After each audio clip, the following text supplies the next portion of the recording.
Can everybody hear me? Okay, we're 10 minutes in. I've been thrown into this. I don't mind doing it. My name's Gord Mitchell. I'm the chair of the Elections Committee. So we'll be starting in just a moment. First of all the candidates are going to have 1 minute opening statements and a 2-minute limit for answers from each candidate to allow a greater number of questions to be addressed. 1 minute closing statements. I think you all got this. Okay, the expectations, it's just we want to keep it orderly to allow opportunity for all members, and each member shall only raise 1 point or question until all who wish to speak have had the opportunity to do so. So if you've got 2 points, we're going to take your first point, then let everybody else have a chance, and then get back to it. If and when a member wishes to speak, they shall approach a microphone provided when recognized by the moderator. I don't see any. I think here we can just stand and I'll acknowledge you. Please keep in mind that we have a limited amount of time and we'd like to have as many individuals as possible to participate. Members shall refrain from abusive conduct, personal charges, or verbal attacks upon other members or union executive board members. If members are called to order by request of the moderator, the member shall retire from the microphone, or in this case, sit down, please, and allow the next person. Is that agreeable to everybody here? Okay, then we'll get started. I'll introduce everybody first, and then we'll start with any questions you may have. So first we have Sandra Bell. She's running for president. Next to her is Sunny Day, also running for pres. Don Burns is running for first VP. Wanda Hollingshead is running for first VP. Paula Gowdy, sorry.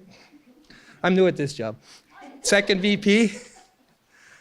Lorraine Marr is running for second VP, as is Brianne Whitwell? No, name's a name. Sheila Ferreira is running for treasurer, followed by Charmaine Mohammed as treasurer. Now, one thing I should have mentioned at the beginning, Charmaine didn't get her statement in, and she's got them at the end of the desk there if anybody wanted to read her statement. She was ill and couldn't get it in under the deadline, so we didn't post it at the time. Okay, will you begin? Yes. Opening statements. Okay, thank you. Says Okay. Welcome, everyone.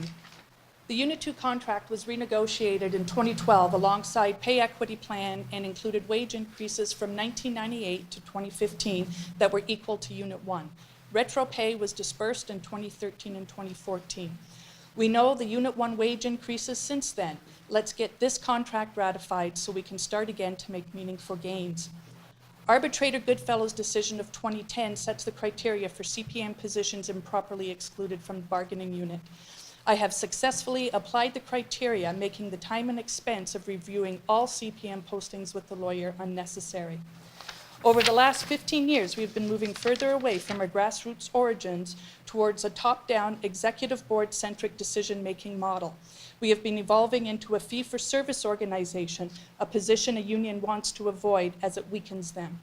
Meaningful communication that affords transparency and a return to a member-centric philosophy is how I envision moving forward. Thank you. Thank you, Sandra. Now I'll introduce Sunny Day, running for president. Hi there. So I'm Sunny Day. I'm currently the first vice president. I'm running for president of YUSA. I've been working in the union office for about 2 years now. And I think over the past few years, people have noticed a difference in the union office. We're communicating more. We're engaging with members, from fun things like our Niagara trip to our popular drop-in office where people can come in at a time that's convenient for them and get help from officers. To instructional videos. I think we've been more responsive to the membership, and this is just the beginning. If you read my statement, there's a long list of things that I want to get done and continue working on, including an early retirement option for our members, protecting our bargaining unit, developing our stewards, and planning out our objectives in a really systematic way. There's only so much discretion you have as vice president, and I'm really looking forward to the positive change that I can enact as president. I think we can make some really transformative changes to this union, and I'm looking forward to the opportunity for doing that. Thank you. Okay, thank you, Sunny. Now I'd like to introduce Don Burns, running for first vice president.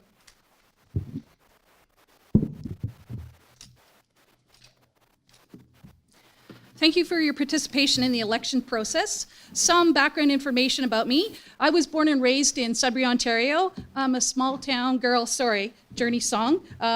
In all seriousness, I'm a 28-year employee. I've been actively involved with YUSA since 2004 in numerous capacities. Most recently as second VP in 2016. I continue to steward and rate. I feel I have the jobby skill set, stewarding knowledge, and instincts necessary to succeed as a first VP. I talk to YUSA members daily. More importantly, I listen. The messaging is the same. The university is constantly changing. The workload continues to increase. Yet when duties are vetted through the Job system, they are dismissed and equated to volume. Staff jobs are vacated and not filled. New job postings sound robotic and devoid of meaningful duties. Sadly, this is our reality. Fortunately, since 1975, when we signed our cert, we've counted on the support and guidance of YUSA, an independent democratic union. Times are changing. We need to stay relevant. Oh, thank you. Thank you. Thank you, Don. And I'd like to introduce Wanda Hollingshead, running for first vice president. Hello, everyone. My name is Wanda Hollingshead. I am currently the second vice president of YUSA, and I am running for the position of first vice president. I would like to give a special thank you to Zanita Shamser-Lajani for nominating me for this position. My committee work is extensive. I've been a member of the grievance committee and the committee chair for 4 years. I've been a member of the bargaining committee since 2003, and I was involved with negotiations in 2005, 2008, 2011, 2014, Unit 1 collective bargaining. I am currently participating in this round of negotiations as well. I was the treasurer in 2013. I'm a certified worker member of the YUSA Joint Health and Safety Committee. I have been a job evaluation rater since 2005 and the chair of the committee in 2016 and 17. I was seconded in the union office for 4 months in 2017 to work on the backlog of appeals that dated back as far as 2013. As a side note, from 2014 and 16 inclusive, none of the officers wrote any of the appeals, but instead Thank paid you, a past Wanda. president of YUSA. I'd like to introduce now Paula Gowdy Rose, running for second VP. Yes, good afternoon, YUSA-PUI. In addition to the, sorry? Thank you. Good afternoon, YUSA-PUI. In addition to the many roles that I already outlined in my published statement, I will add that in 2017, I, along with other YUSA-PUI executive board members, participated in the development of the elections policy on the YUSA-PUI Executive Board Elections Policy Working Group. Experienced, relatable, knowledgeable, interested in your concerns. For more than 20 years, I've actively served the YUSA-PUI membership. Your experiences have also been mine, and so I understand where you have been, and I care about where you are going. I understand the significance of this organization and care about this organization and its development. More importantly, I care about our members. It is time, YUSA-PUI membership, it is time for us to elect candidates who understand this organization, understand the experiences of its members, and care about its members. It's time to elect a leadership that is more... Thank you, Paula. Now I'd like to introduce Lorraine Marr, running for second vice president. Good afternoon, everyone. Thank you for coming out today. My name is Lorraine Marr. First of all, I would like to thank the person who nominated me for this position and everyone who expressed their support in my nomination. I have been your steward for the last 3 years and the YUSA Health and Safety worker member for the last 2 years and recently appointed to the Joint Ergonomic Committee. I have been a rater for a year now. Here's my platform as second VP. I intend to review all job postings to ensure that YUSA work stays within our bargaining unit. I intend to work closely with the Job Evaluation Committee and the Benchmark Committee to update, create, and implement new benchmarks for our members. I intend to work closely with the Constitution and Policy Committee to review and update language in our Constitution to reflect the times and needs of our membership, especially issues around the elections policy and the terms of reference for each of the standing committees.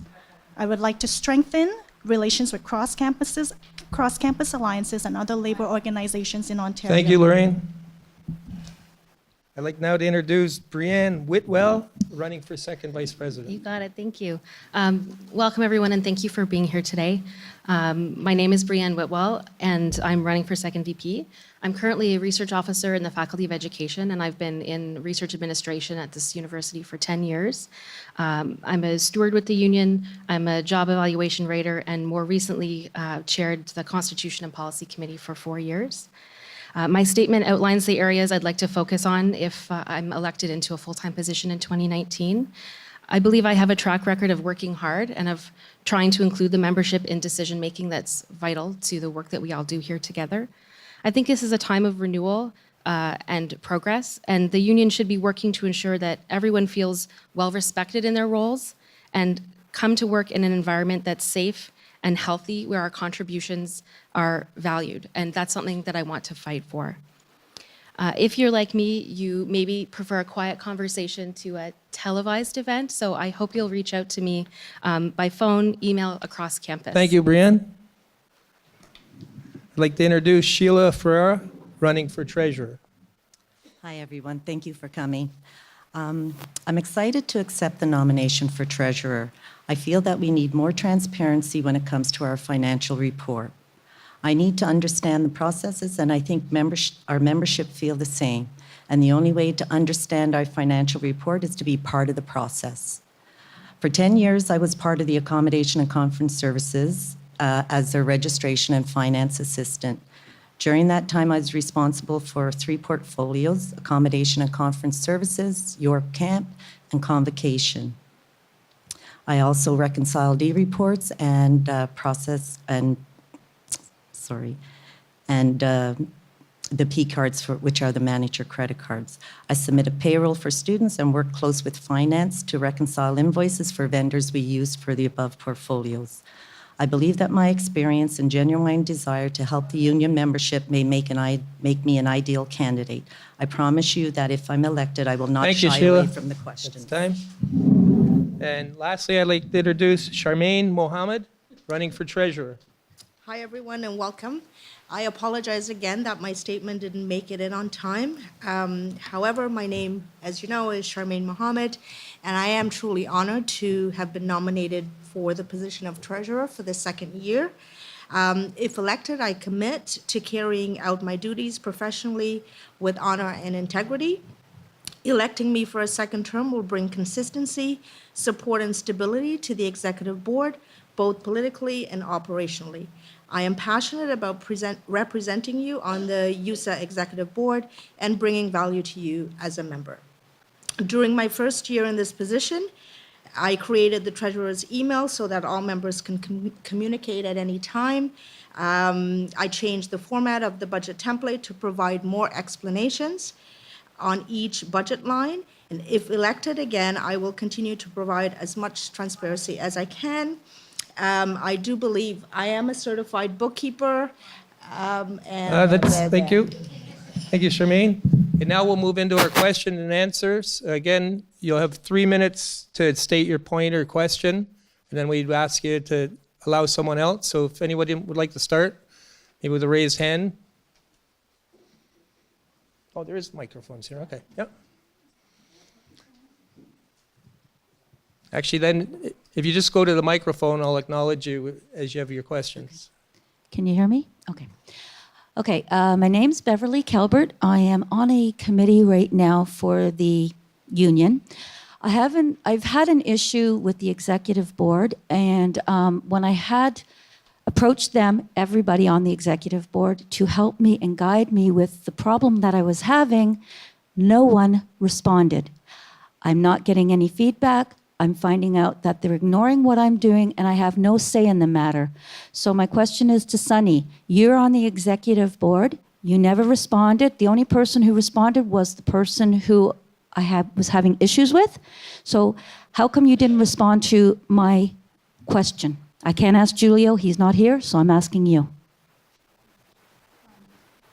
Yes, I can ask a specific person. Yes, it's the position.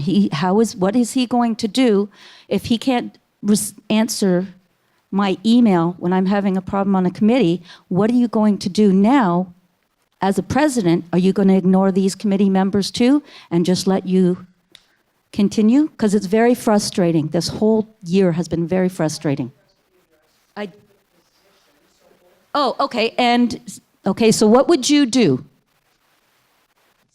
Yep. So I think in the issue you were referring to, the executive board had indicated that a specific person would be delegated to respond to you, right? So, and that was not me. But I know, any issue that gets brought forward to the executive board gets discussed, it gets considered. It's very vigorous debate that often occurs. If we didn't get back to you in a timely manner, then I apologize for that. But that's something we would definitely look into and get back to you. I mean, I know I've been on the nominations committee with you, and I think you have a lot of great ideas. One of the idea was asking the entire membership if they wanted to be on the elections committee. That's something I completely supported, and I thought that was a great idea. But if there's a time where we haven't gotten back to you in a timely fashion, then follow up with us and we'll get back to you. The issue was, how come you would let the person that I'm complaining about answer the question? My problems that I was having, you let the person that I'm having a problem with respond. Oh, okay. So that's what I'm asking you. How would you do it differently? Well, I think if you have a problem with that particular person, yeah, absolutely. We could find someone different to get the response to you, right? Okay, thank you. Do you want to respond, Sandy? I'll comment. I can't comment to specifics of this particular situation, Bev, but it's my philosophy that the purpose of committees is to meet and to discuss, to meet the goals that they set out at the planning session. The responsibility of the chair is to ensure that everybody gets an equal say, and the recommendations made by the committee are then brought to the executive board. The executive board is not meant to rule top-down from the committees. It should be, again, grassroots from the ground level up, and the role of the chair, in my view, is to bring the committee's desires forward, not their own personal agenda. Are there any more questions to the candidates? Oh. Is this working? Perfect. My question is for the candidates running for president. Do you feel confident that you can support all YUSA members equally? And I just want to give some context to my question. As you know, there's an active third-party investigation into Sunny's misconduct against a YUSA member. So as president, how would you ensure that you're treating all YUSA members who pay union dues with fairness and respect? I'll go first this time. I'm going to stand up for this one. There's a section in the Labor Relations Act, Section 74, that's called Fair Duty of Representation. There again, I can't speak to the specifics, and I shouldn't be able to speak to the specifics. But in terms of unfair representation, and I'll go back to perhaps a harassment grievance between two YUSA members, where that is tricky and it's very difficult to navigate, because how can you represent one YUSA member saying they've been harassed and the other union member saying that they're the harasser?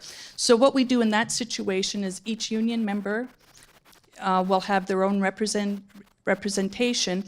And I don't even want to say representation, because that's where our duty of representation ends and we become support, okay? Because we can't make that distinction between harasser and harassee. All we can do is ensure that management is taking every step that they can to make the harassment go away.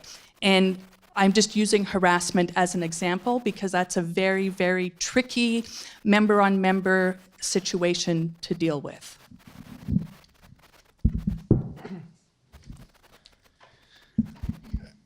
So first, it's not true that there's an investigation about misconduct. I know, and I want to respect your confidentiality, so it's quite difficult for me to respond to this, right? But I would just say, in cases where there's member-on-member complaints against one another, both members are entitled to union representation. And sometimes One member may not be happy that there's an advocate for that other person, right? But as a union, we're required to have advocates for both people if that's what they want. So I know we had a number of meetings, many meetings, and I think in those meetings I spoke for about 1 minute total, right, in a number of hours. And I know you weren't happy with what I said, and so we decided to have a third party come in so that we could mediate, so that we could repair what had happened, right? And because I want to be here for you, I want to be here for all our members, right? And so I'm willing to apologize if you didn't like what I said in that meeting, but I'm also here to represent the member that I'm assigned to represent, right? So that's what I was trying to do. I don't know about the rules here. Am I allowed to respond? No, you asked your question. I was answering the question, thank you. No, if you have another question later, after everybody's come, you're welcome to come back to the mic. Okay, thank you. No. I'm not really sure if it is or not, but I gotta eat it. Okay. So I have a question. I'm not sure if I have to select one position to ask it to, so it's kind of for the executive at large. I'm a fairly new YUSA member, but I know that there's a lot of alienation among YUSA members with the executive, and kind of a sense that they're not engaged in the process, and almost that they don't care and they don't feel that anything done is relevant to them, even though it is. So my question is, how are you looking to engage with new members, and even with the members that are kind of starting to feel that distance and feel unrepresented from the executive? Anyone?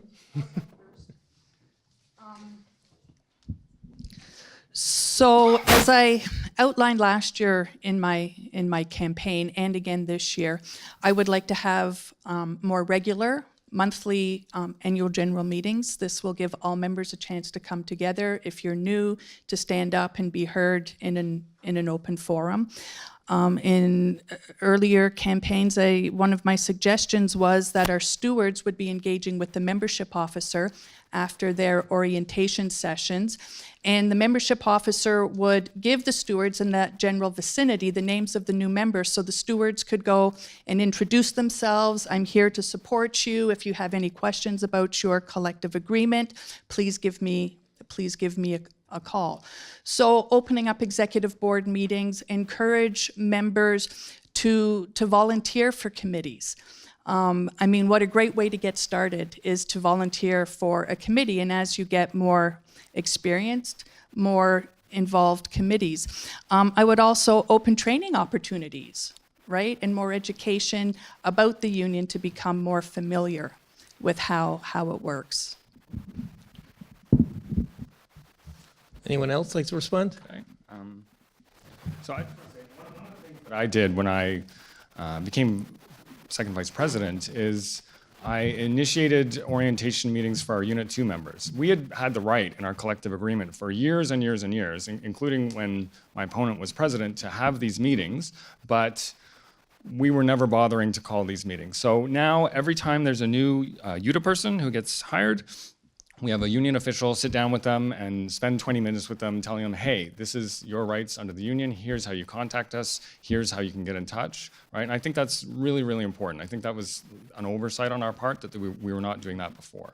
I do think we should have more follow-up after orientation. I plan to meet with our membership officer and say, okay, now that the person has had their 1 or 2 hour meeting, let's follow up with them. Let's keep them engaged. Let's see where they are.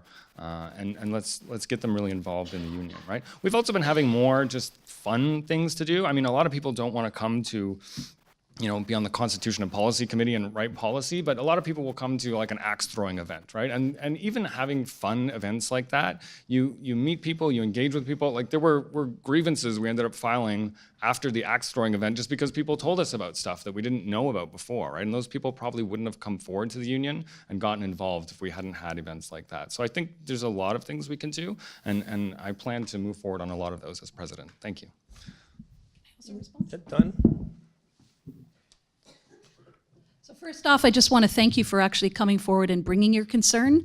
It actually saddens me to hear that, but I I fully understand, and I think there has to be a lot of work done to change that culture big time. And exactly what Sandy said, I've been in agreement with having monthly membership meetings so you can bring your ideas forward, bring your suggestions. This has to be a membership-driven union, not top-down. I want to hear from you. I want to hear your ideas to make change, to make positive change. And I mean, this is in my closing statement, but I think it needs to be said. We're all practically in our 50s. We're not going to be here much longer. We need to hear from people like you to bring about change. So I thank you. Okay, the lady over there. No, we're not done. Oh. Okay. Okay. For this question, we'll allow everybody to answer, but it's been pointed out to me that you should direct your questions to a specific position. Otherwise, we're going to be here till midnight. All right. So for this one, anyone that wants to answer, please do. Wanda. For everybody, so we were all going to just Yes, say but the a few format lines. is for time and Okay. that, and it kind of got away on me. Okay. But So we're gonna stick with it. I would have to say that the last year at least, we've done a lot of communication. You know, we have weekly drop-in sessions, which are very informal. A lot of people don't like to have a lot of other members around when they have questions because they're not sure, you know, they don't want to sound silly in front of other people. So they would rather just come in a smaller setting where they can, you know, meet one-on-one with an officer and discuss stuff without it feeling threatening in the office. So that's why we created the drop-in center. We also do information sessions. I do them for Job E. I've also created videos so that you can watch them online about Job E, which just allows you to get some more information without having to go even away from your computer. So we are very open and transparent, and I feel like, you know, if you have suggestions on ways that we can become more so, we are more than open to do that.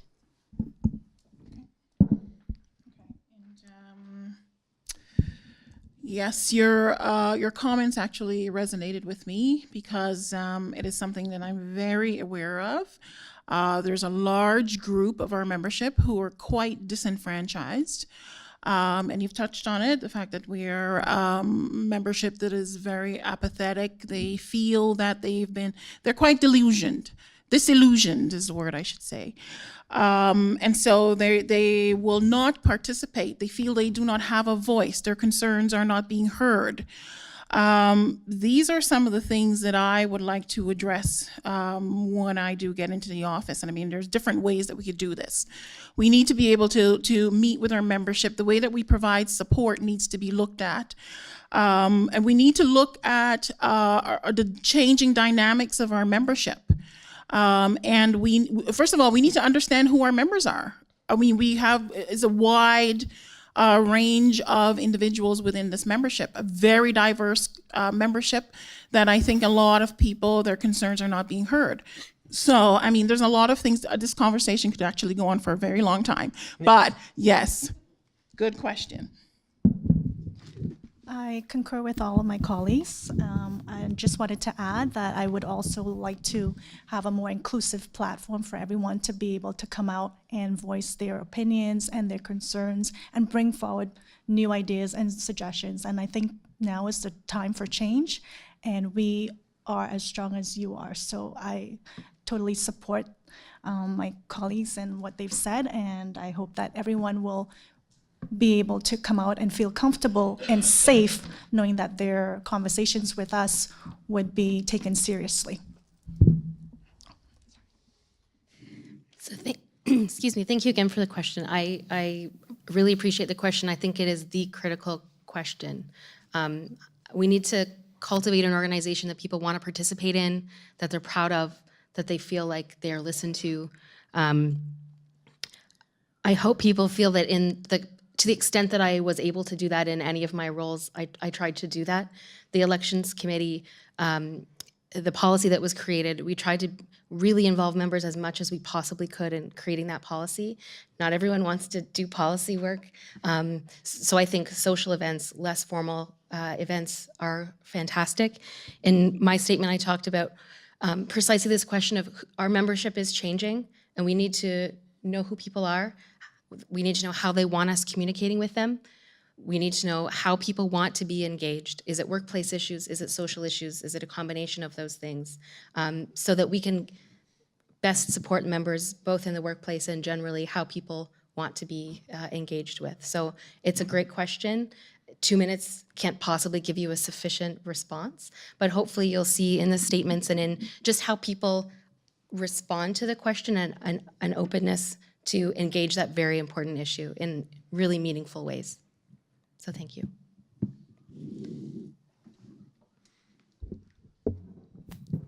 Hi. I agree with what's been previously said. And for many years, I have tried to get members involved, letting them know that they can put their name in for a committee to be part of the processes. It is hard sometimes. People aren't sure. They're not educated enough about what goes on in a union, especially new members. But I'm all for getting new blood on our executive board. Thank you. Thank you for your question. And I agree with everything that I've heard from all the other candidates here today. And this is why it's really, really important that you guys as members vote, because this is where your voice is heard the most.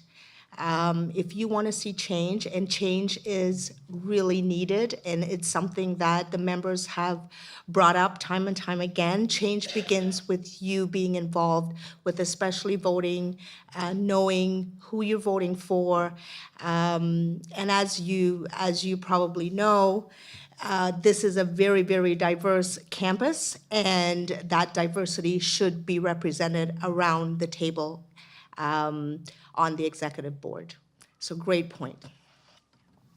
All right, thank you. I apologize for that change of format. We'll get back on track. I learned quick on the go, so we'll move on next. Okay, so Unit 2 currently doesn't have a collective agreement for the past 12 years. So what will the presidential candidates do for Unit 2 in regards to the collective agreement?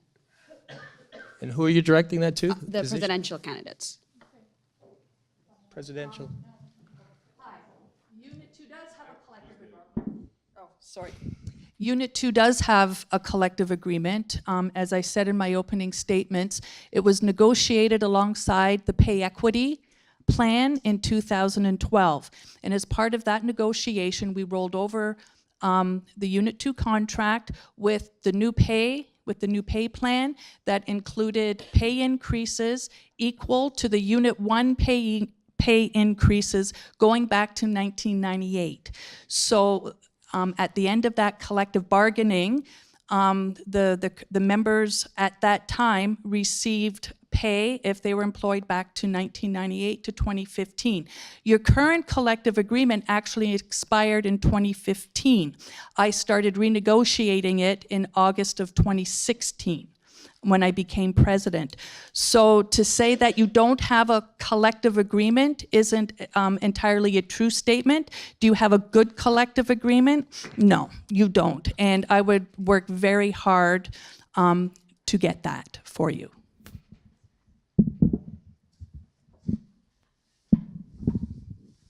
Okay, so Unit 2 does have a collective agreement, but it did expire 12 years ago, right? It doesn't take 12 years to renegotiate a contract, right?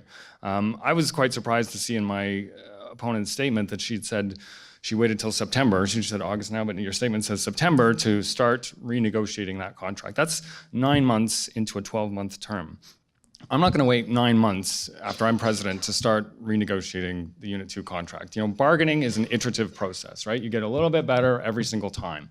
And it's been 12 years our Unit 2 people have not gotten a little bit better every single time. It makes it much more attractive for the employer to replace our people on the low end with Unit 2 people when they don't have benefits, when they don't have salary increases, right? So strengthening Unit 2 strengthens Unit 1. And so I've not been the chief negotiator. I've not been the president. It's not been at my discretion to prioritize that like my opponent could have, but did not. But I'm telling you, on day one, I would let the employer know that we want bargaining dates right away, and if not, we're going to go to conciliation. All right, thank you. This gentleman over here next. Yes, question for the presidential candidates. What is your position in transparency on reporting back to the membership of any investigations or conflicts of any of the union executives?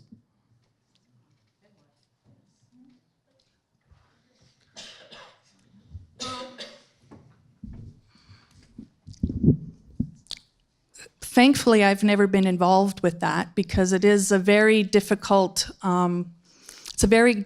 decision. As president, we have very little say. We don't even have a vote. We chair the executive board meetings that we don't have a vote. Is it important that you know what's going on at the executive board meetings? Absolutely. And I firmly believe that these minutes, as much as we can, should be public and reported to the membership, again, at monthly general meetings that I would like to indicate. There's lots of considerations, the executive board members' privacy and the effect that it could have on their reputation in the workplace.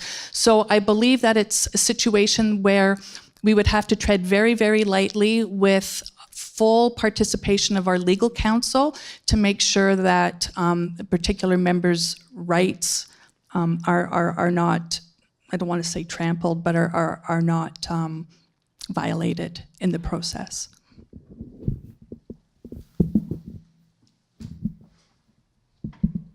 So I would say, I tend to try to err on the side of being as transparent as possible, right? If there was some kind of wrongdoing that was found, I think absolutely the membership should know about that.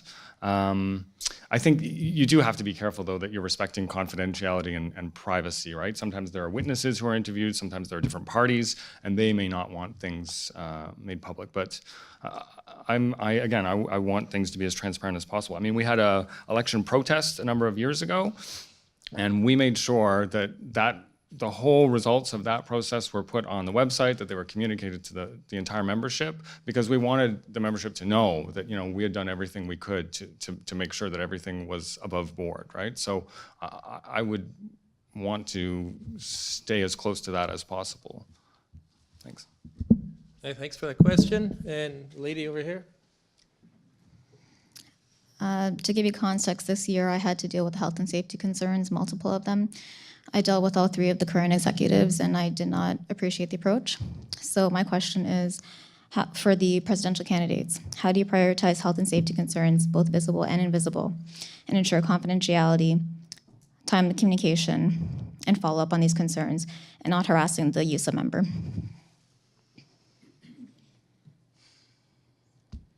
Would one of you like to respond? Sure. You go first. Sure.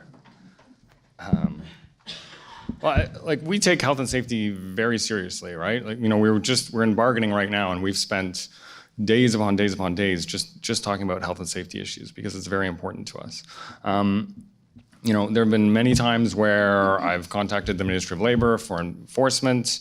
We've threatened work refusals. We've done a lot of things for health and safety issues, right? So health and safety is quite helpful in a way in that there's legislation that can back us up for things, right? So if we have a concern, we say, hey, here's the legislation, here's how you have to address this, right? I know, again, I want to respect your confidentiality also, but I know there are a number of things that you wanted, and we did get a number of those things that you wanted and that you were asking for, right? If there's more things that you want or are asking for, again, I think I've told you I'm prepared to go to legal counsel, we're prepared to file grievances, And you didn't get back to me about that. Okay, well, I can follow up with you that. So, we're prepared to go to the mat for our members, right? So that's not an issue for us. Okay, thanks. Do you have anything to add, Sandra? When I hear health and safety issues, I get very concerned. There was a member who brought up health and safety concerns at the budget meeting.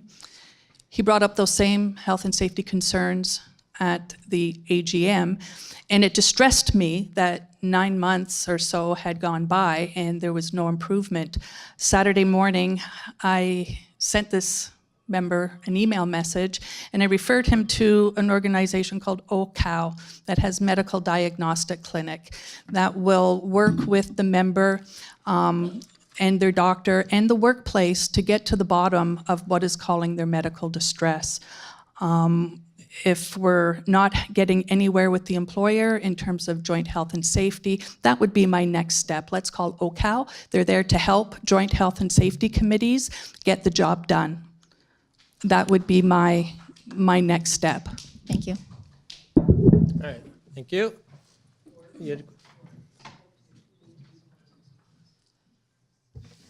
Okay, we'll take this last question, and then we're going to do closing statements. Hi, I guess mine's along the same lines, the health and safety. Without going into too specifics, I've been and my coworkers have been very unhappy with how it's been handled. At the AGM, I mentioned to try to get the Ministry of Labor involved. Yes, the ministry was contacted, but that was after practically begging to get them involved. If I send an email, I expect a response. Not to be insulting, but not started off with sigh. I get trying to playful banter, I'm not sure what that is, but I want answers to my questions. If, yes, people say you can file a grievance, you can not work, you can do this, you can do that, but if you don't feel like you've got the backing from the union and the executive board, what's the point of going forward when all we deal with is management? And at the last meeting, I felt all I was doing was speaking with management. And Paula Gowdy-Rose, thank you very much. I was forwarded to you because somebody else was tired of dealing with us, I guess, and you were quick to get back with a detailed response, so thank you. So there was no actual question? As presidents, how would you address management not saying they've done things and they've been shown that they haven't and nothing happens? How would you address management, I guess, lack of follow-up?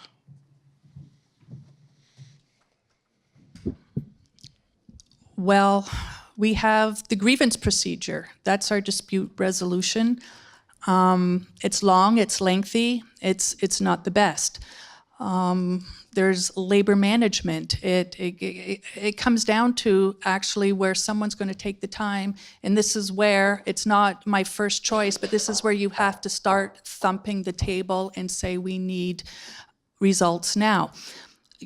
Everybody here has the right to refuse unsafe work, and it's really not that complicated. But there again, it's a member education piece where you have to know how to do it, when to do it, and who to call. Unsafe work, that would have been a wonderful thing to do during the ice storm, right? My parking lot, which is considered your workplace, is too icy. I think I may hurt myself if I attempt to walk across it. I'm staying where I'm safe until you can make it safe for me to get to my office. Done. So there are things as members we can do with the support of your Joint and Health and Safety Committee. But as I said, that OCOW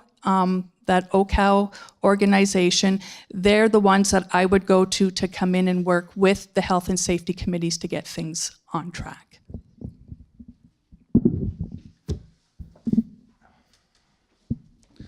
So, I know you're very frustrated about this situation, right? And I only became aware of the situation, I think, after most of the demolition and all that work was over, right? But I did tell you, if I had been there from the beginning, I would have told you, hey, you can refuse unsafe work if they're demolishing stuff all around where you work, of course.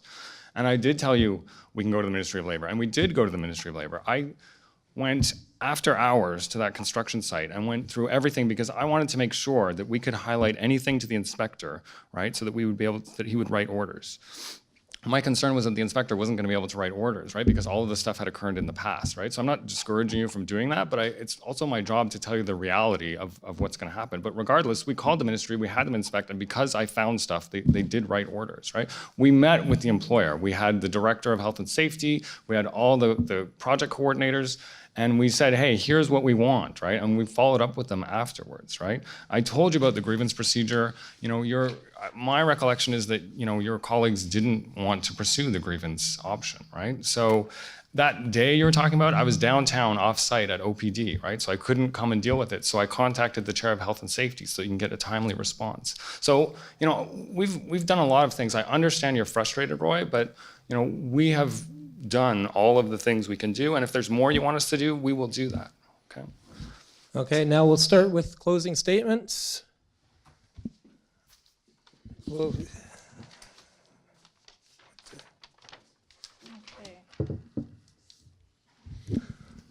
So there are some things I would like to respond to, but I'll save that for my second statement. I've been honored to serve YUSA Pui as a steward, rater, first VP, and president. As a full-time officer, I've been on all committees as an ex officio member. I've been a member of the executive board since 2010. 30 years of administrative coordination and 13 years of job rating experience has given me significant insight into all the YUSA Pui positions at York. I've done this before. I'm hardworking, I'm trustworthy, and I have integrity. I believe in best practices, not past practices. YUSA Pui is strong, but it can be stronger. Make your vote count for leadership that has the knowledge and the experience to back it up. Thank you. Thank you, Sandy.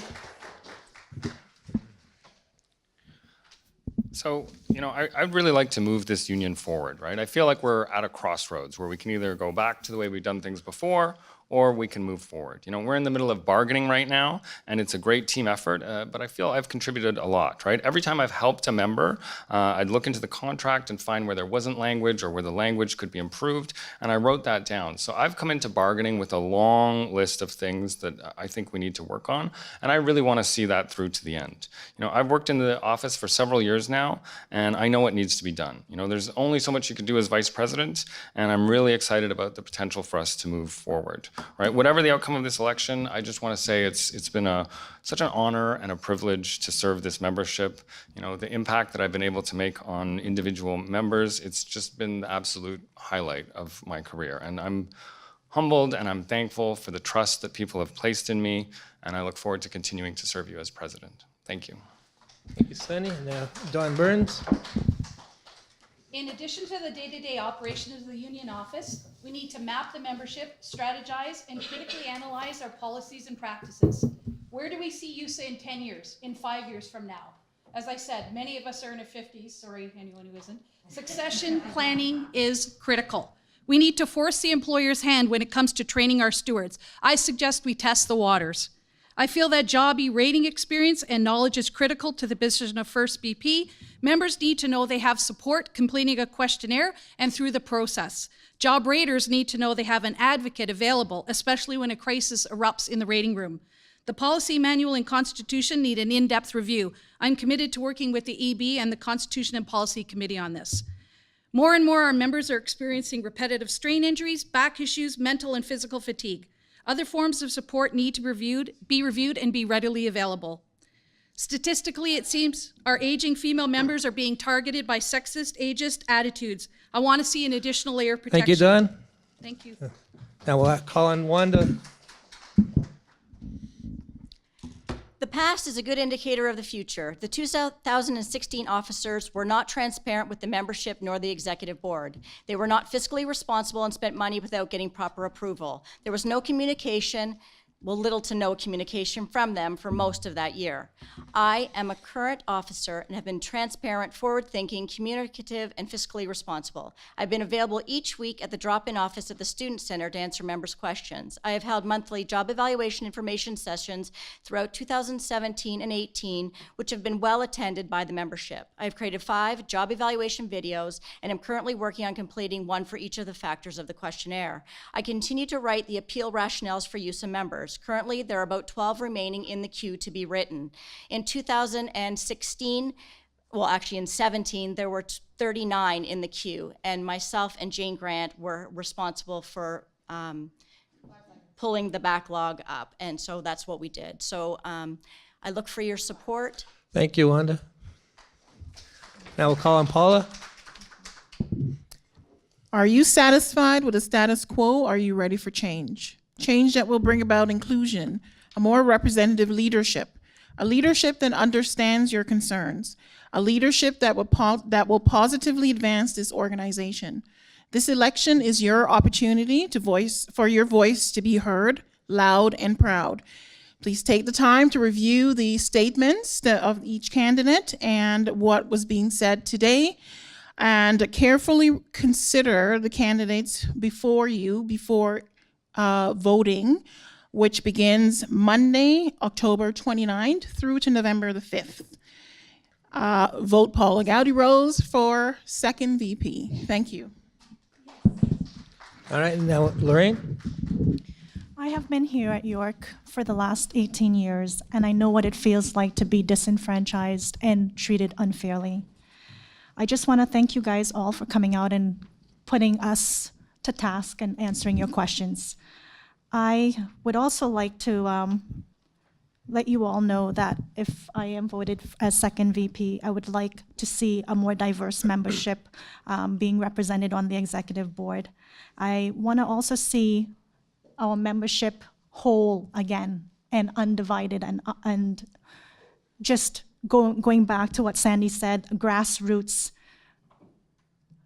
union representation. I think it's time. I think there is change coming, and I hope that you all would come out and show up and vote, either online or in person. I think our collective voice needs to be heard, and I am honored that I was nominated. Thank you. Now we'll call on Brienne. So thank you for coming again. Thank you to all those who are tuning in from their office or at home. As I said before, I'm happy to answer any questions people have about any of the comments that I made in my statement or will make in the next statement. I hope you'll reach out to me if you have any questions, particularly those at Glendon. I can't make the Glendon session, and I'm deeply apologetic about that, so hopefully you're tuning in. And I hope I can count on you for my support when you vote cast your vote. Regardless of who you support, I hope you vote.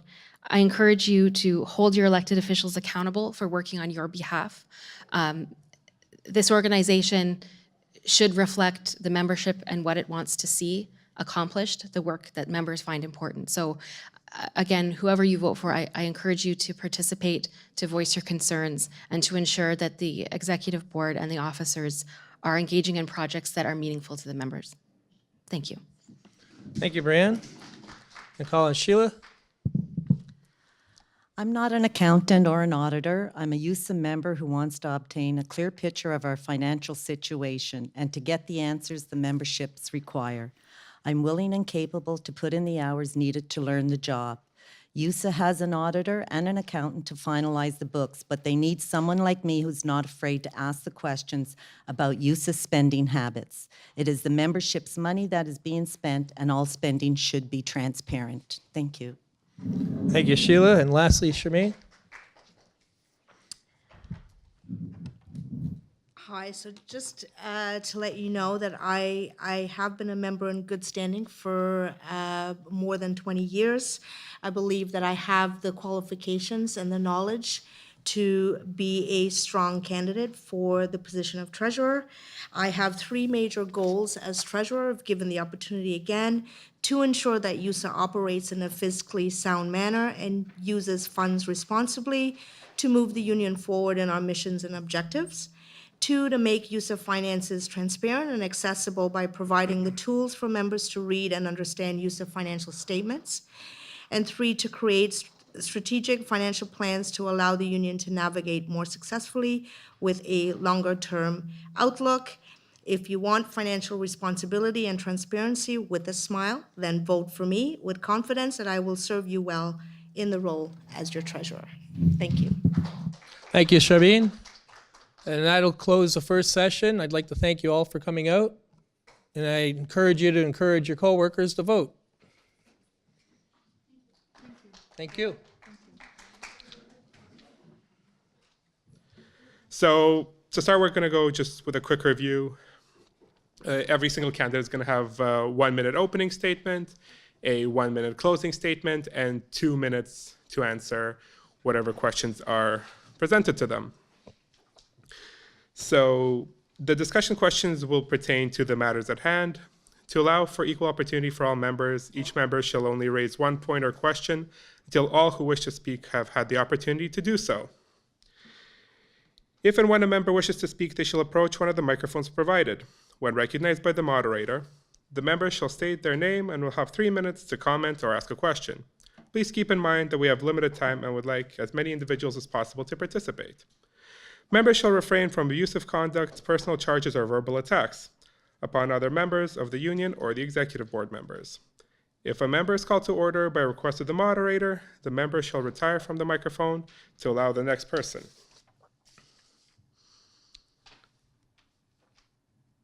And now we'll move on to opening statements, and we'll start with Sandra.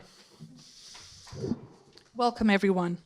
The Unit 2 contract was renegotiated in 2012 alongside the pay equity plan and included wage increases from 1998 to 2015 that were equal to Unit 1. Retro pay was dispersed in 2013 and 2014. We know the Unit 1 wage increases since then. Let's get this contract ratified so we can start again to make meaningful gains. Arbitrator Goodfellow's decision of 2010 set the criteria for CPM positions improperly excluded from the bargaining unit. I have successfully applied the criteria, making the time and expense of reviewing all CPM postings with the lawyer unnecessary. Over the last 15 years, we have been moving further away from our grassroots origins towards a top-down executive board-centric decision-making model. We have been evolving into a fee-for-service organization, a position unions want to avoid as it weakens them. Meaningful communication that affords transparency and a return to a member-centric philosophy is how I envision moving forward. Thank you. And I forgot to say that Sandra's running for the position of president, and now it's Sunny's turn, who is also running for the position of president. Thank you. So my name is Sunny Day. I'm currently the first vice president. I'm running for president. I've been working in the union office for 2 years now. And I think over the past couple years, people have noticed a difference in the union office. We're communicating more, we're engaging with members, and even from fun things like a Niagara trip to our popular drop-in offices where members can come and get help from officers at a time and place that's convenient to them. And we've also had instructional videos. You know, I think we've been more responsive to the membership, and this is just the beginning. You know, if you read my statement, there's a long list of things that I want to continue working on, from the early retirement option to protecting our bargaining unit, developing our stewards, and planning our objectives in a really systematic way. You know, there's only so much discretion that you have as vice president, and I'm really looking forward to the positive change that I can help enact as president. I think we can make some really transformative changes to this union, and I'm looking forward to the opportunity for doing that. Thank you. So we'll be moving on to Dawn, who is running for first VP. Thank you for your participation in the elections process. I'm a 28-year employee. I've been actively involved with YUSA since 2004 in numerous capacities, most recently as second VP in 2016. I continue to steward and rate. I feel I have the jobby skill set, stewarding, knowledge, and instincts necessary to succeed as first VP. I talk to YUSA members daily. More importantly, I listen. The messaging is the same. The university is constantly changing. The workload continues to increase, yet when duties are vetted through the Job E system, they are dismissed and equated to volume. Staff jobs are vacated and not filled. New postings sound robotic and devoid of meaningful duties. Sadly, this is our reality. Fortunately, since 1975, when we signed our cert, we've counted on the support and guidance of YUSA, an independent democratic union. However, times are changing. In order to stay relevant and continue to grow, YUSA needs to evolve. We need critical thinking, succession planning, and a fully trained, confident, stewarding cohort in order to protect and improve our workplace. Insular top-down leadership has no place. Strong, dedicated... Thank you. Thank you. We'll be moving on to Wanda, who is also running for the position of first vice president. Hello, my name is Wanda Hollingshead. I am the current second vice president, and I've been nominated by Zanita Shamsul-Razani to be the first vice president. Thank you, Zanita. My committee experience is extensive over the past 31 years. I've been a member of the Grievance Committee and the chair of the committee for 4 years. I've been a member of the Bargaining Committee since 2003 and have been involved in negotiations in 2005, 2008, 2011, 2014, and am currently participating in this round of negotiations as well. I was the treasurer in 2013. I am a certified worker member of the YUSA Joint Health and Safety Committee. I have been a job evaluation rater since 2005 and the chair of the committee in 2016 and 17. I was seconded to the union office for 4 months in 2017 to work on the backlog of appeal ratings that date back to 2013. From 2014 to 2016 inclusively, none of the officers wrote any of the appeals, but instead paid a past president of the union to do this work. I was elected by the membership in 2017 to be the 2018. Thank you, Wanda. We'll now be moving on to Paula, who will be running for the position of second VP. Good afternoon, USAPWE. In addition to the many USAPWE roles already outlined in my published statement, I will add that in 2017, I, along with other USAPWE executive board members, participated in the development of the elections policy on the USAPWE Executive Board Elections Policy Working Group. Experienced, relatable, knowledgeable, interested in your concerns. For more than 20 years, I have actively served the USAPWE membership. Your experiences have also been mine, and so I understand where you have been, and I care about where you are going. It is time, USAPWE membership, for us to elect candidates who understand the significance of this organization, understand the experiences of its members, and care about its members. Candidates who are involved for the best interest of the membership, a leadership that is more representative of the diverse membership of this organization. It is time. E-voting opens Monday, October 29th. Vote Paula Gaddy-Rose, second VP. Thank you. We'll be moving on to Lorraine, who is running for second VP as well. Good afternoon, everyone. Thank you for coming out today and for watching via live stream. First of all, I would like to thank my nominator and those who have expressed support for my nomination. I have been an employee of York for the last 18 years, and for the last 3 years, I have served as a YUSA Health and Safety worker member, and I have been a job rater for the last year, and most recently appointed to the Joint Ergonomic Committee. If elected as second VP, I would like to review all the job postings to ensure that YUSA work stays within our bargaining unit. I intend to work closely with the Job Evaluation Committee and benchmark committees to create and implement new benchmarks for our members. I would like to ensure that you have a safe and accessible workplace to come to work in. I will ensure that all members have a voice and that your diversity are reflected on the executive board. Thank you all for coming out today. Thank you, Lorraine. Now we'll be moving on to Brianne, also running for second VP. So welcome, everyone, and again, thank you for being here and thank you for tuning in. I'll try to keep my remarks brief so there's time for questions. My name is Brianne Whitwell, and I'm running for second vice president. I've been a research administrator at York for 10 years. I'm a research officer in the Faculty of Education, and I've been involved in the union for about 5 years. I chaired the Constitution and Policy Committee for 4 years. I'm really proud of the accomplishments that we made on that committee. I'm also a steward and a job evaluation rater. My statement outlines the areas that I'd like to focus on for 2019 if I'm elected into a full-time officer position. I believe I have a track record of working hard on your behalf and of trying to include the members in key decision-making wherever I'm able to do that. I believe this is a time for renewal and for progress for our organization. The union should ensure that workers feel well respected in their roles and that they have a workplace to come to that is safe and healthy where their contributions are valued. And I will fight for that for you. If you're shy like me and televised events aren't your thing, you can contact me. So now we're moving on to Sheila, who's running for the position of treasurer. Hi, everyone. I'm excited to accept the nomination for treasurer. I feel that we need more transparency when it comes to our financial report. I need to understand the processes, and I think the membership feel the same. And the only way to understand our financial report is to be part of the process. For 10 years, I was part of Accommodation and Conference Services as their registration and finance assisting. During that time, I was responsible for the financial portfolio of 3 divisions.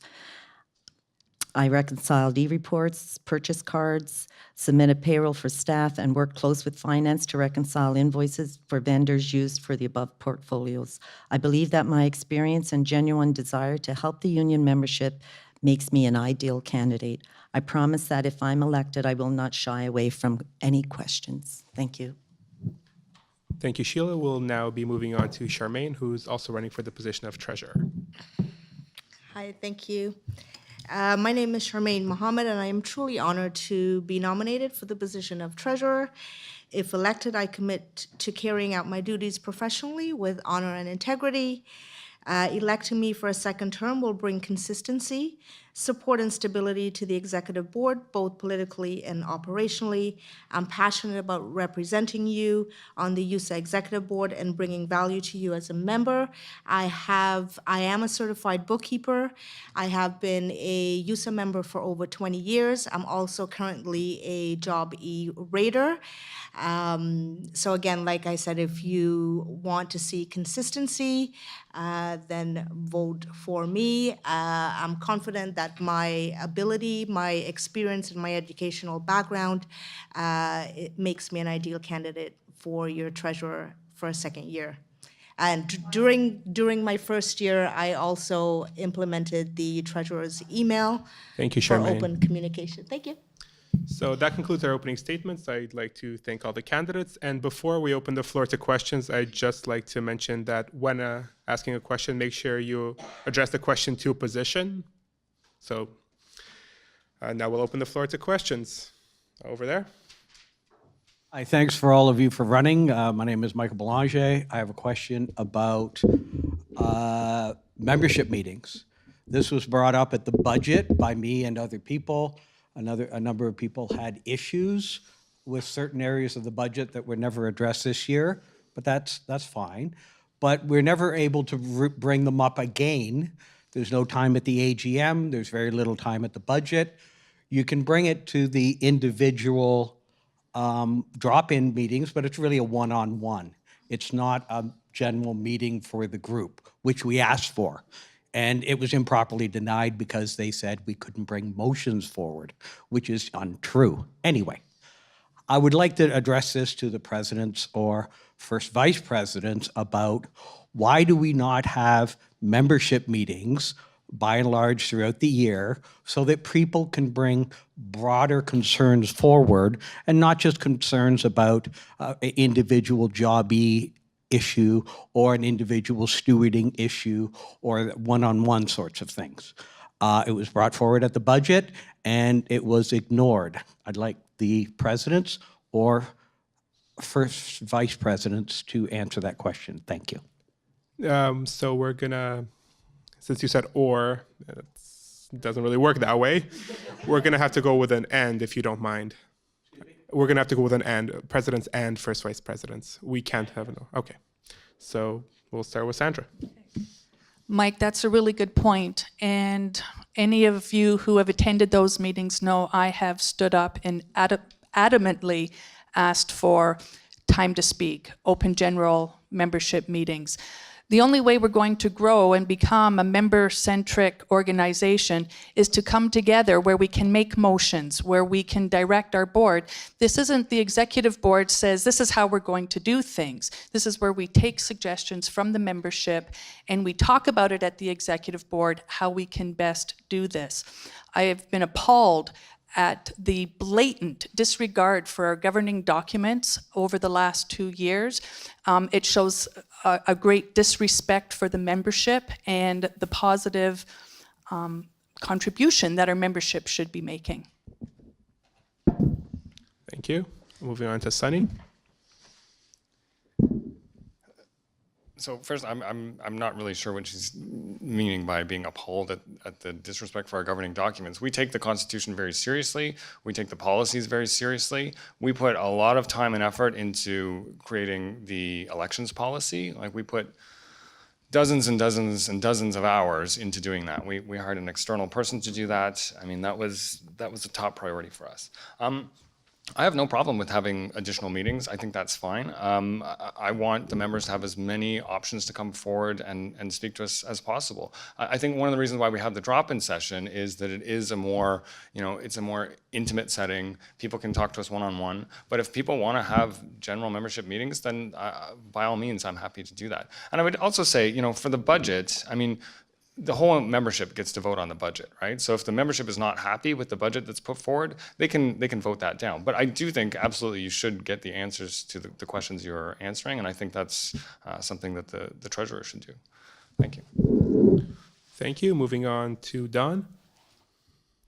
So thank you, Mike, for the question. I totally agree. I think regular monthly meetings need to happen. Was it an oversight? Yeah. And now this is the response we're getting back from the membership. That's something they want to see. And I think it's something we need to implement. Or perhaps revisit the policy manual where regular meetings used to happen and the minutes were sent out to the membership. I think that's something we definitely need to revisit and is vital, especially with the way that the members are laid out across, many, many blocks between Glendon and Keele campus. We're spread out all over the place. We definitely need more transparency and we need more input from the membership. We need to be a membership-driven organization. Thank you, Don. We'll move on to Wanda. I totally agree with what's being said. We can absolutely have monthly meetings. We used to do brown bag meetings where people came and asked their questions about anything and everything. They weren't overly well received by the members. At the beginning, people came and then they slowly petered off and there weren't a whole lot of questions. That's why we decided that weekly drop-in sessions made sense. People could come in an informal way to ask questions. If it was private and personal, we have, a location where you can sit with one or two or all of the officers and ask your questions and stuff. But if you feel that more meetings are something that the membership is now wanting, it's absolutely doable. Thank you. We'll move on to the next question over here. Can you hear me? Okay. Hi, I have a question for the first VP people.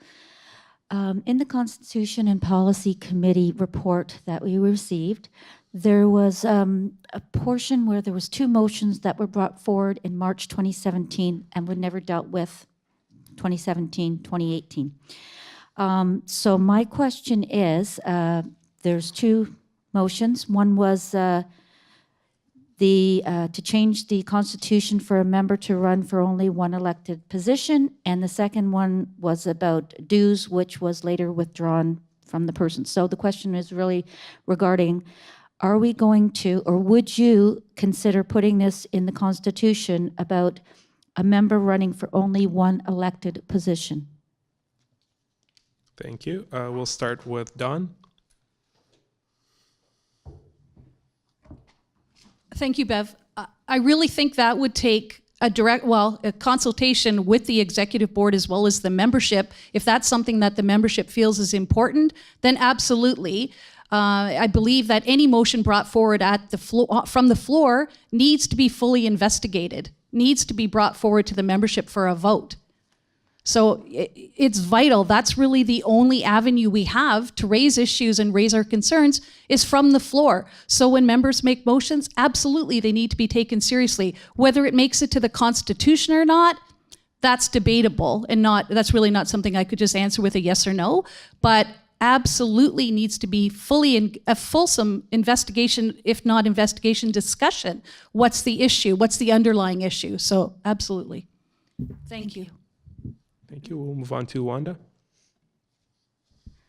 Okay, so the person that actually brought the changes for the Constitution to have one person can only run for one position, they were contacted to see if they wanted to bring that forward, and they said no, that they didn't want to. So it has to be heard in 2 meetings in front of all of the membership before we could even consider having an election, a by-election or whatever, to change the Constitution, right? We have to vote on it as a membership to make those changes, and it has to be heard twice at 2 official meetings. So the second time around, when we went to have it, the Constitution and Policy Committee brought it forward to that person, and they said that they couldn't be at that meeting and didn't want it to be brought forward. That is correct. Oh, okay, thank you very much. I can say thank you. Thank you for the question and the answers. We have one more question over there. Hello. My question is going to be to the presidents. And as a past member of the executive board, I know the nuances that takes place at the table. So my question, directed first to Sunny and then to Sandra Bell, is please outline your solo participation and/or experience that you've had with dispute resolutions, arbitration and mediation, and the writing of the step 2. Thank you. So we can't specify an order since we've started from right to left, I suppose. Sandra, if you don't mind. So in 2016, as I said in my statement, I cleared a backlog of grievances that we had 106 in 2015 and even more from 2014, one as far back as 2011. By the time I left office in 2016, we were caught up, and the 2016 grievances were filed on time and moving forward. I made it a priority that members should not be waiting 4, 5, 6 years to have their grievances heard or forgotten about. I've written step 2s for all of those. I've been at mediations, as I mentioned. Some months we were doing 3 mediations, arbitrations in a month. In 2016, I gained extensive experience with that, and I've also taken a formal dispute resolution training, a 3-course training in dispute resolution. Thank you. Moving on to Sunny. So, as a full-time officer of the union, it's very common for me to deal with step 2 meetings, arbitrations, mediations. I mean, I've done dozens of all of those in the past several years, right? I think this month, I'm going to be at 2 or 3 arbitrations just this month alone, right? So, I have a lot of experience dealing with that. I have a lot of experience writing step 2s. I have a lot of experience representing members at arbitration and mediation. And I think most full-time officers would have that experience after 2 years. I think you're trying to ask, do I have the same training that Sandy had taken for dispute resolution? No, if you have any involvement, you've participated in anything surrounding that. I mean, a big part of this job is dispute resolution, right? Like most of the members have some kind of conflict with either the employer or with another member, right? So it's part of this job that you try to help guide members and get them to reach a mutually agreeable solution, right? Whether it's between management and the member or other members together, right? So that's a core part of this job, I think. Okay, thank you. Thank you very much. Do we have any other questions?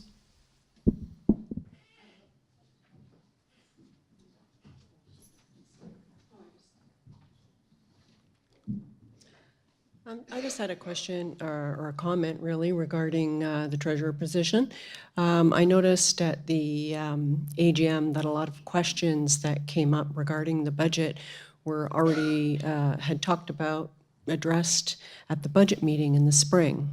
I was wondering if you could speak to how we could maybe improve this in the future, maybe following up or to the membership about questions that were raised at the budget meeting so that everybody is aware so that there's not duplication.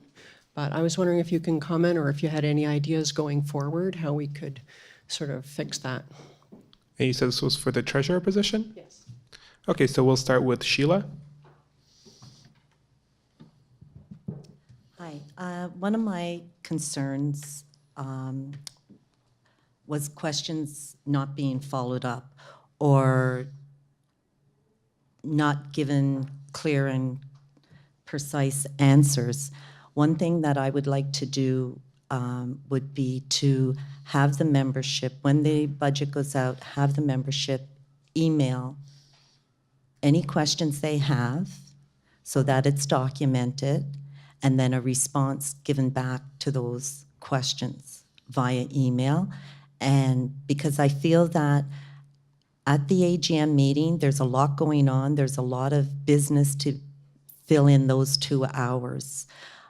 So if we are able to answer a lot of those questions ahead of time, I think it would save time. And I think the membership will feel more confident in the treasurer and what's being done. Thank you. We'll move on to Charmaine. As your current treasurer, I have to say during my first year, and I'm still learning, although I'm coming up to the end of my term in December, this is a huge undertaking this treasurer's role. But to answer the question is, for the first time, the treasurer's email was implemented by me during my time as your treasurer.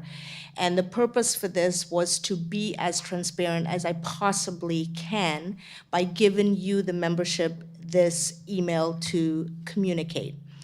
Every single question that came, and I've had several questions that came across that email from members, to the best of my knowledge, every single question was answered.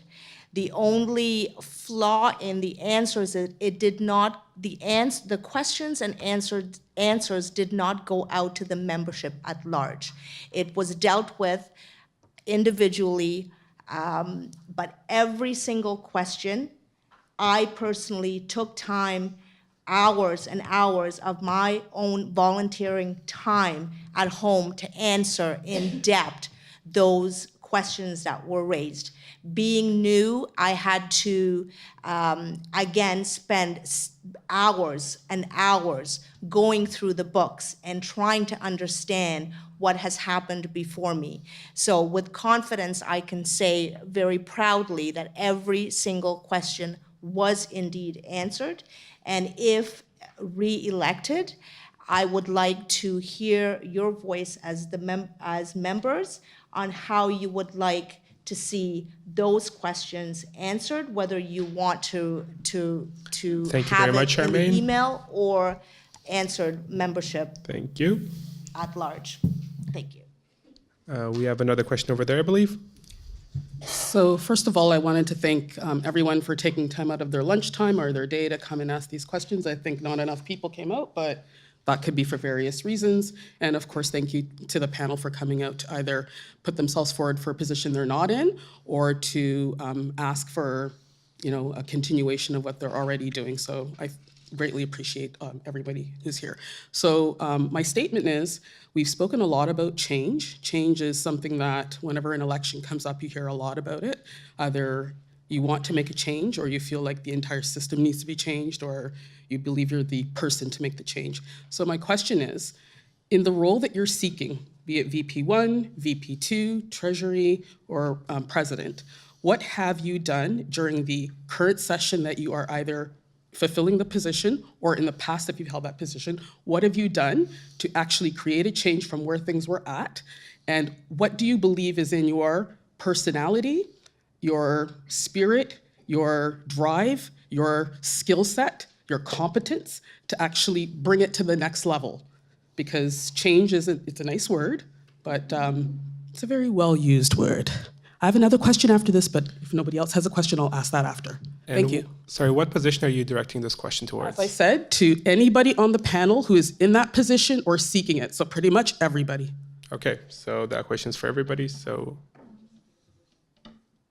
can't do it. You'll have to address it to one or two positions max for the sake of time.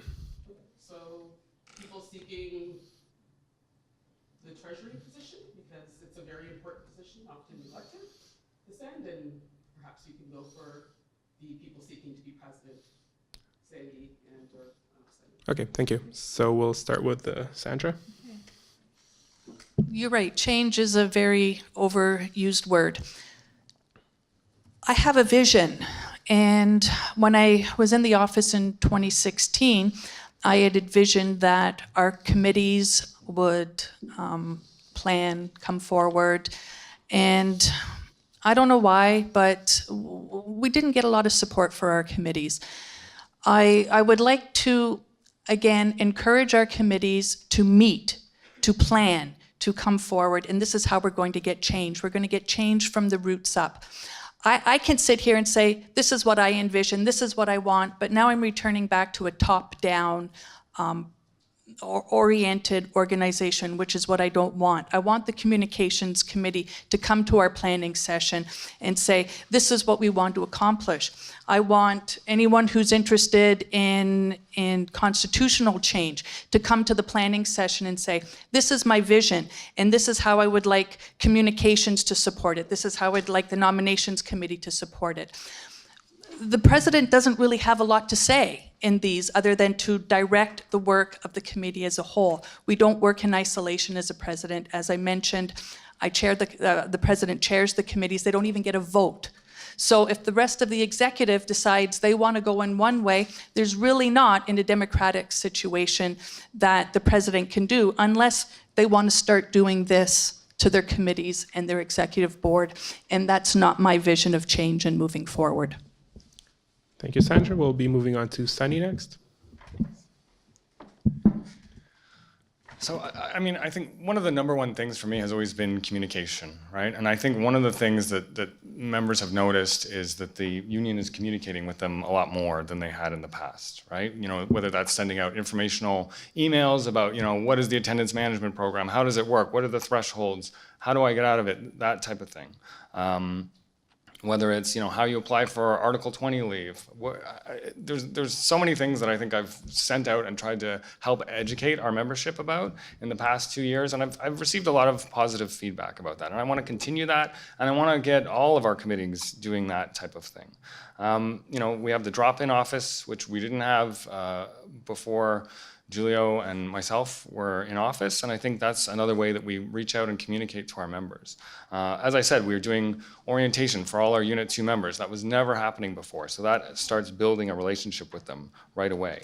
And I do agree that I wrote a big section of my statement about planning, right? Because I really feel we need to start off the year with a proactive plan, right? I do think there is a role for the president, and I agree it's not to be the dictator, but I think you can provide guidance. I think you can help set goals. I would meet with every single chair of every single committee and say, hey, what are the goals we want to have for this year? What are the milestones of, you know, how we can check in and see, are we on track? Are we getting there, right? Like, how can we be held accountable for what we're actually planning to do? That's what I would like to implement for this union. I mean, this union, we're pretty good at reacting to things, but I don't want us to just be reacting. Don't I have 2 minutes? Yeah. Okay. Okay. It's time. Thanks. So the question was also posed to the candidates running for treasurer. So we'll start with Sheila.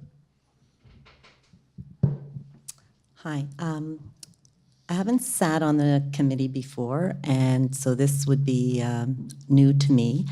What I would like to see is more transparency. Previous years on our financial report, we had footnotes telling us why something was overspent on.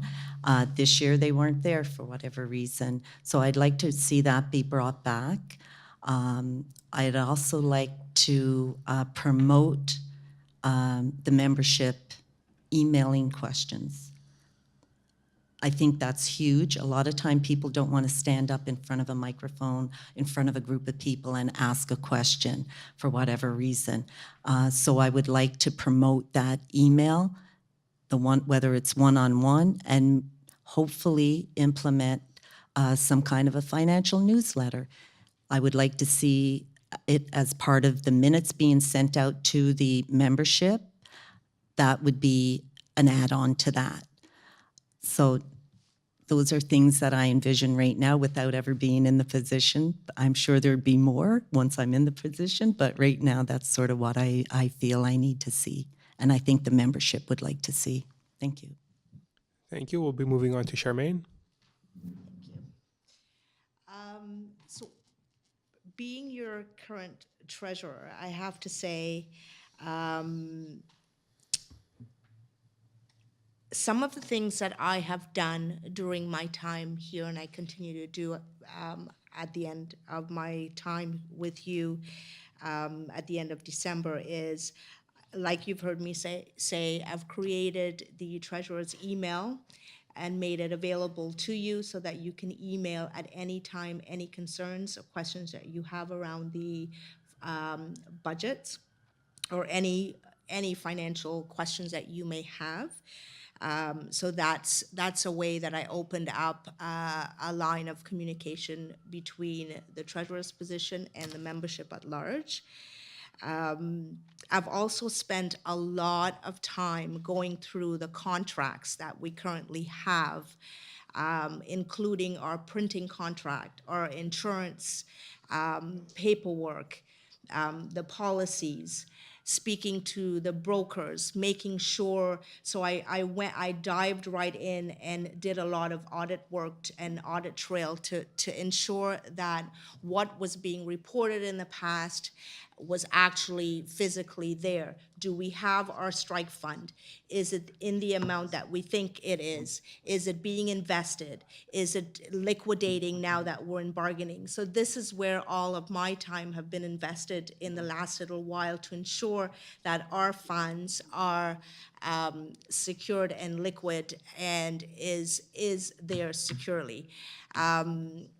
Also, the Constitution only gives this position, so this position is unpaid, so everything that I do is on my own time. The Constitution allows 7 You have 5 hours seconds. a month for this work to be done. So Thank you very much. most of this work is done on our own, Thank you, Charmaine. but if elected, go for it. I will continue to work hard. Hi. So I'd like to thank all the candidates. We'll be moving on to. Oh, can I have one more question? Unfortunately, we do not, since we have to do closing statements as well. We have 15 minutes. It's a very quick question. It's 1:47, and we have Okay. at least 9 candidates. All right, thank you. It was for the second VPs, by the way. So we'll go to Sandra for a closing statement.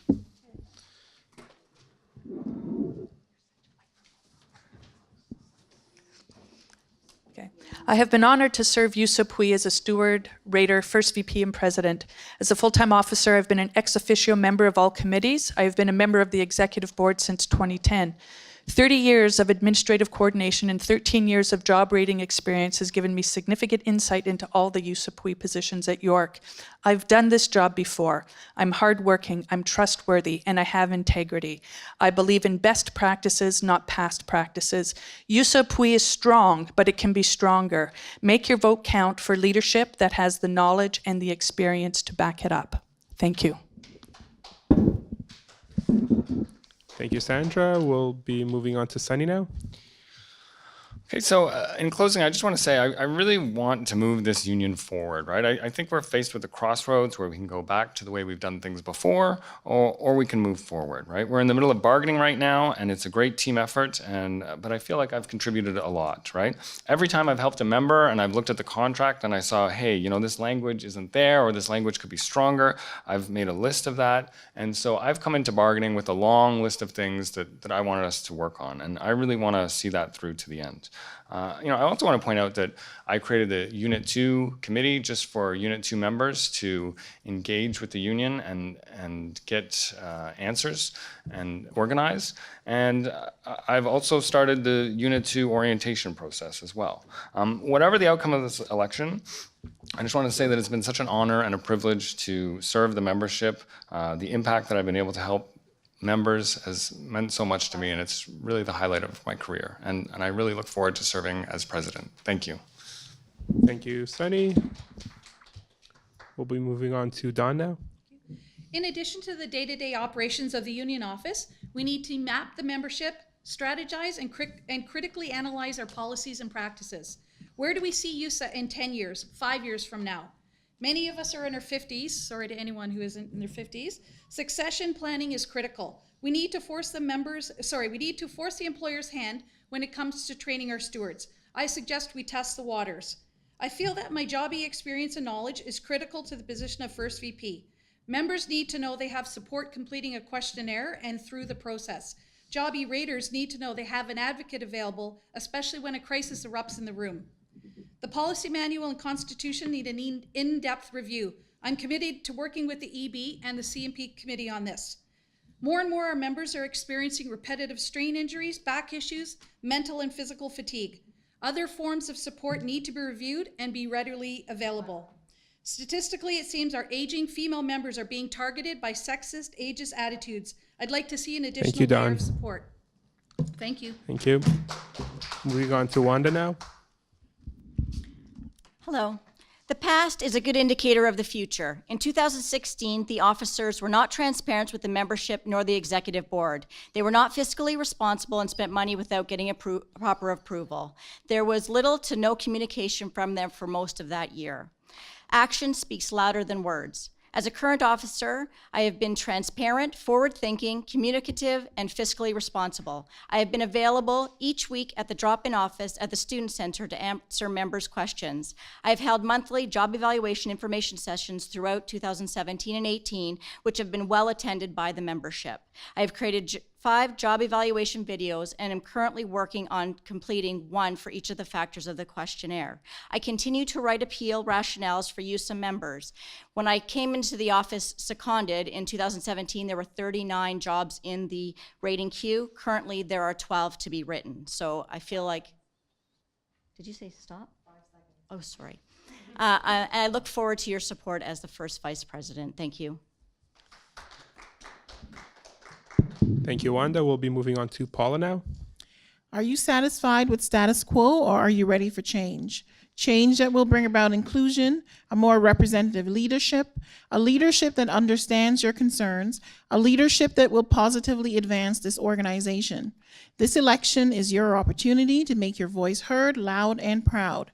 Please take the time to review candidate statements and listen to what is being said at these meetings. Carefully consider the candidates before you, and on Monday, October the 29th, the e-voting will begin. You will select the individuals who will move this organization forward. Vote Paula Gowdy-Rose for second VP of YUSA. Thank you. Thank you, Paula. We'll be moving on to Lorraine. I have been at York for the last 18 years and know what it feels to be disenfranchised and treated unfairly. I will ensure that there are more engagement opportunities for new members to feel included and respected, and more meaningful human connections. I would like to see our YUSA membership be whole again and unified. I stand for integrity, respect, inclusivity, and transparency. I would like the opportunity to create and implement some of these essential constitutional and organizational changes in times of uncertainty and disunity. The time is ripe for change. I would be honored to be your representative as second VP. Please vote in solidarity. Thank you, Lorraine. We'll move on to Brianne. So thank you again for being here today and for watching today. I truly hope that you've read the statements that have come out, that you'll read those that come out in the next few days, and that you reach out to myself or to anyone that you have questions. I've tried to lay out the things I'd like to focus on and also the accomplishments that I've made to date. I hope I can count on you for your support when you cast your vote, but regardless of who you support, I hope you do vote. I encourage you to hold your elected officials accountable for working on your behalf. Please engage the union and ensure that it's working on your behalf in meaningful ways. I would love to do that for you and with you. And if it isn't me, I hope whoever you choose, you hold them to work on your behalf, because that's what they should be doing as a full-time officer, as an elected executive board. So thank you. Thank you, Brianne. We'll move on to Sheila. Hi. I'm not an accountant nor an auditor. I am a YUSA member who wants to obtain a clear picture of our financial situation and to get the answers the membership requires. I'm willing and capable to put the hours needed to learn the job. YUSA has an auditor and an accountant to finalize the books, but they need someone like me who is not afraid to ask the questions about YUSA spending habits. It is the membership's money, and that is being spent, and all spending should be transparent. Thank you. Thank you, Sheila. We'll move on to Charmaine. Hi. I have considerable knowledge and experience to bring to the position if given the opportunity to serve you again. I'm confident that my budgeting experience, combined with my strong communication and relationship building skills, will make me an ideal candidate for the treasurer's position. Please bear in mind that although this is not a paid officer's position, this position does have voting rights on the executive board. Therefore, if voted in, I represent diversity around the table at your executive board. I have 3 major goals as treasurer for the upcoming year, given the opportunity to ensure that YUSA operates in a fiscally sound manner and uses the funds responsibly, to move the union forward in our missions and objectives. 2, to make YUSA finances transparent and accessible by providing the tools for members to read and understand YUSA financial statements. And 3, to create strategic financial plans to allow the union to navigate more successfully with a longer-term Thank you, outlook. Charmaine. Thank you. Vote. So I'd like to thank all the candidates for coming out. I'd like to thank all the members for coming out and asking pertinent questions. I'd like to thank everyone watching, be it at home or wherever you may be. And this concludes the officers, all candidates meeting. Meeting adjourned.